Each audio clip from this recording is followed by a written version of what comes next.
الحمدللہ رب العالمین والصلاة والسلام علی رسولہ الامین اما بعد فاعوذ باللہ من الشیطان الرجیم بسم اللہ الرحمن الرحیم۔ لاہور سے محمد عمر صاحب نے یہ پوچھا ہے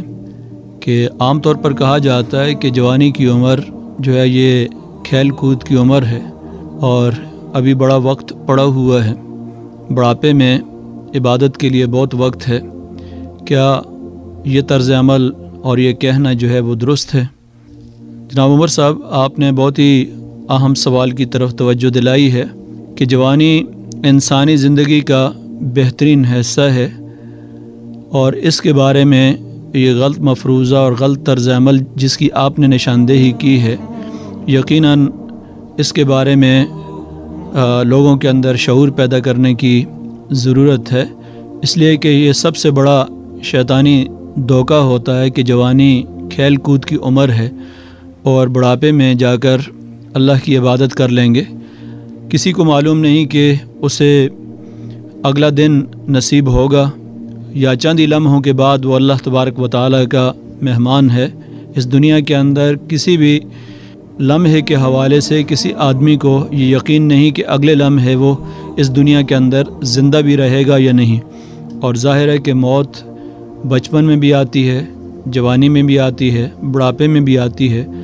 اور اس کے لیے کسی قسم کی عمر کی کوئی قید نہیں ہے۔ تو جوانی اللہ تبارک و تعالیٰ کی عظیم نعمت ہے اور اسے غنیمت سمجھنا چاہیے۔ بے مقصد اور لایانی کاموں کے اندر اسے ضائع نہ کیا جائے۔ زندگی کے اس بہترین حصے کو اللہ تبارک و تعالیٰ کی رضا، خوشنودی اور اپنی آخرت سنوارنے کے اندر صرف کرنا چاہیے۔ جوانی ظاہر ہے کہ یہ بار بار نہیں آتی، زندگی کے اندر یہ موقع ایک ہی مرتبہ ملتا ہے، اور بڑھاپے میں اتنی محنت نہیں کی جا سکتی جو جوانی میں کی جا سکتی ہے۔ خوش نصیب ہیں وہ نوجوان جن کی جوانیاں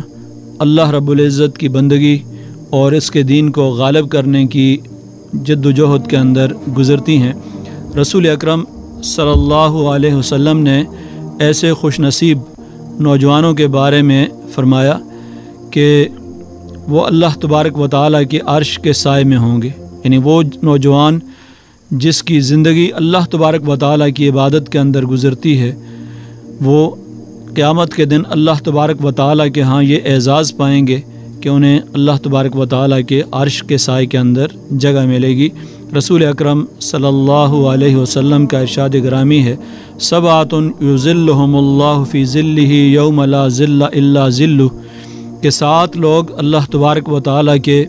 عرش کے سائے میں ہوں گے، اور ان میں سے ایک خوش قسمت وہ نوجوان ہے جس کے بارے میں رسول اکرم صلی اللہ علیہ وسلم نے فرمایا، شاب نشأ فی عبادت اللہ، کہ وہ نوجوان جس کی اٹھان اور جس کی پرورش اللہ تبارک و تعالیٰ کی بندگی کے اندر ہوئی ہے، وہ بھی اللہ تبارک و تعالیٰ کے عرش کے سائے میں ہوگا۔ چونکہ جوانی کی حالت میں نفس اور شیطان کے وسوسے سے بچنا بہت دشوار ہوتا ہے، اور اس مارکے میں لڑتے ہوئے جو نوجوان نفس اور شیطان کو قابو کر لیتا ہے، یقیناً اس کا اللہ تبارک و تعالیٰ کے ہاں یہ بہت بڑا مقام ہے۔ اس لیے یہ بات درست نہیں ہے کہ بڑی عمر کے اندر جو ہے وہ عبادت کے بہت مواقع مل جاتے ہیں، اور یہ جملہ بھی زبان زد عام ہے کہ جوانی تو مستانی ہوتی ہے۔ یہ سب شیطانی دھوکہ ہے اور شیطانی الفاظ ہے۔ نبی اکرم صلی اللہ علیہ وسلم نے تو یہاں تک فرمایا کہ قیامت کے دن اللہ تبارک و تعالیٰ کے دربار کے اندر جب بندہ کھڑا ہوگا تو اس کے دربار سے اس وقت تک قدم نہیں ہٹ سکیں گے جس وقت تک 5 سوالوں کا وہ جواب نہ دے لے۔ آپ نے فرمایا، لا تزول قدم عبد یوم القیامت حتی یسأل عن 5، کہ جب 5 چیزوں کے بارے میں وہ اللہ تبارک و تعالیٰ کے سامنے سوالوں کا جواب نہ دے دے،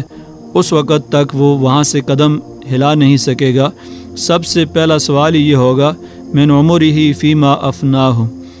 کہ عمر کا بہترین حصہ اور خاص طور پر ساری عمر کن کاموں کے اندر تم نے خرچ کی ہے، وان شبابہ فیما ابلاہ، اور خاص طور پر جوانی کا بہترین حصہ اور بہترین دور تم نے کس کام میں خرچ کیا ہے۔ اسی طرح اس کے مال کے بارے میں پوچھا جائے گا کہ مال کہاں سے کمایا تھا اور کہاں خرچ کیا ہے، اور جتنا علم حاصل کیا تھا اس پر کس حد تک عمل کیا ہے۔ ان چیزوں کے بارے میں اللہ تبارک و تعالیٰ کے سامنے جواب دہی کرنی ہے، یعنی عمر، جوانی، مال اور علم، یہ اللہ تبارک و تعالیٰ کی وہ عظیم نعمتیں ہیں جن کا اس کے دربار کے اندر جواب دینا ہے۔ یقیناً یہ ایک طرف ہمارے لیے آزمائش بھی ہیں کہ اگر کوئی شخص ان نعمتوں کی ناشکری کرتا ہے تو وہ اللہ تبارک و تعالیٰ کے عذاب کا شکار ہوتا ہے اور بدبختی اس کا مقدر بن جاتی ہے، اور دوسری طرف یہی نعمتیں اگر ان کا صحیح استعمال کیا جائے اور اللہ تبارک و تعالیٰ کی شکر گزاری کی جائے تو یہی نعمتیں نجات اور سعادت کا ذریعہ بن جاتی ہیں۔ اسی لیے ابن عباس رضی اللہ عنہ نے انہی نعمتوں کی طرف توجہ دلاتے ہوئے فرمایا اغتنم خمسا قبل خمس، کہ اللہ کے رسول نے فرمایا کہ 5 چیزوں کو غنیمت سمجھو، 5 چیزوں سے پہلے، حیاتک قبل موتک، موت سے پہلے اپنی پوری زندگی کے ایک ایک لمحے کو غنیمت سمجھو، اللہ تبارک و تعالیٰ کی طرف سے اس نعمت کی قدر کرو، اور زندگی کا ایک ایک لمحہ جو ہے وہ اللہ تبارک و تعالیٰ کے سامنے اس کی جواب دہی کرنی ہے، تو اس کو صحیح کاموں کے اندر خرچ کرو۔ اور فرمایا کہ صحتک قبل سقمک، اور بیماری سے پہلے اپنی صحت کو غنیمت سمجھو، اللہ تبارک و تعالیٰ کی اس نعمت کی قدر کرو کہ صحت کی حالت میں جو کچھ تم محنت کر سکتے ہو، اللہ تبارک و تعالیٰ کی بندگی کر سکتے ہو، بیماری کی حالت میں ممکن نہیں ہوگا۔ اور اسی طرح مصروفیت سے پہلے اپنی فراغت کو، اور بڑھاپے سے پہلے جوانی کو، اور فقر سے پہلے مالداری کو غنیمت سمجھو۔ اس لیے کہ جب انسان کے پاس کوئی نعمت ہوتی ہے تو اس کی قدر نہیں ہوتی اسے، لیکن جب وہ نعمت چھن جاتی ہے تو اس کے بعد اس کی قدر اس کو ہوتی ہے۔ تو اس لیے زندگی کا یہ جو موقع ہے اس میں ہمیں غنیمت سمجھنا چاہیے اس کو، اور اللہ تبارک و تعالیٰ کی بندگی اور رضا کے اندر اپنی آخرت سنوارنے کے اندر خرچ کرنا چاہیے۔ جہاں تک جوانی کے اندر کھیل کود کی بات کی گئی ہے تو یقیناً تعمیری کھیل اور تفریح کی اسلام اجازت دیتا ہے، لیکن کھیل کے نام پر بیہودگی نہ ہو، فحاشی اور عریانی نہ ہو۔ جس طرح کی موجودہ تہذیب جو ہے ہر کھیل کے اندر اس نے عریانی کو، بیہودگی کو اور بے حیائی جو ہے اس کو فروغ دے رہی ہے، تو نبی اکرم صلی اللہ علیہ وسلم نے صحابہ اکرام کی تعمیری کھیل اور تفریح کو نہ صرف پسند فرمایا بلکہ حوصلہ افزائی بھی فرمائی۔ مثال کے طور پر اگر کسی موقع پر صحابہ کرام تیر اندازی کر رہے ہوتے تو آپ ان کی حوصلہ افزائی فرماتے۔ اسی طرح گھوڑ دوڑ کے اندر اور باقی